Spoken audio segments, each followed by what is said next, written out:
సరే. చాలా మందికి తెలుసు రంగస్థలంలో ఆఫరొచ్చినా ఆ టైంలోని కొన్ని కొన్ని కారణాల వల్ల అది కారణాల హోల్డ్ వల్ల చేయలే. ఆ! చేయలేకపోయారు. బట్ ఆ తర్వాత ఎప్పుడన్నా చరణ్ గారితోని ఈ మీటింగ్ జరిగిందా సార్? ఎందుకంటే ఆల్రెడీ ఫ్రెండ్స్ కాబట్టి ఎందుకు చేయలేదు? ఎందువల్ల అవ్వలేదు? ఇలాంటి డిస్కషన్స్ ఏమైనా అయ్యాయా సార్?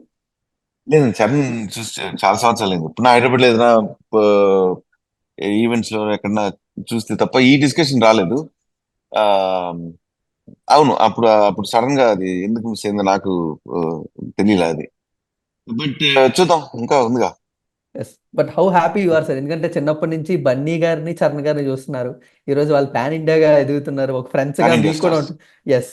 సో, మీరెలా ఫీల్ అవుతుంటారు సార్ వాళ్ళిద్దరిని చూసినప్పుడు, వాళ్ళ సినిమాలు చూస్తున్నప్పుడు, వాళ్ళ గ్రోత్ చూస్తున్నప్పుడు? నిజంగా బన్నీ ఇంత పెద్ద డాన్సర్ అని చెప్పి మాకు చిన్నప్పుడు తెలియదు. అసలు మేము సినిమాలు చూసినప్పుడు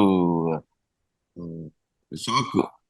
ఎందుకంటే అంటే ఫ్రెండ్లీగానే ఉంటదిగా, అందరూ మాట్లాడేది సినిమాల్లో వస్తాం రాం, అది ఆ డిస్కషన్ ఉండదుగా చిన్నప్పుడు. అవును sir. Very very happy. Bunny pan Indian star అయింది. చరణ్ ఆబ్వియస్లీ చిరంజీవి గారి ట్యాగ్ లేకుండా ఇండివిజువల్ గా అసలు ఆ, తన్ని ప్రూవ్ చేసుకొని ఈ రేంజ్ లో ఉన్నాడంటే అసలు మామూలు. అది ఒక అది అది తెలియదు నాకు.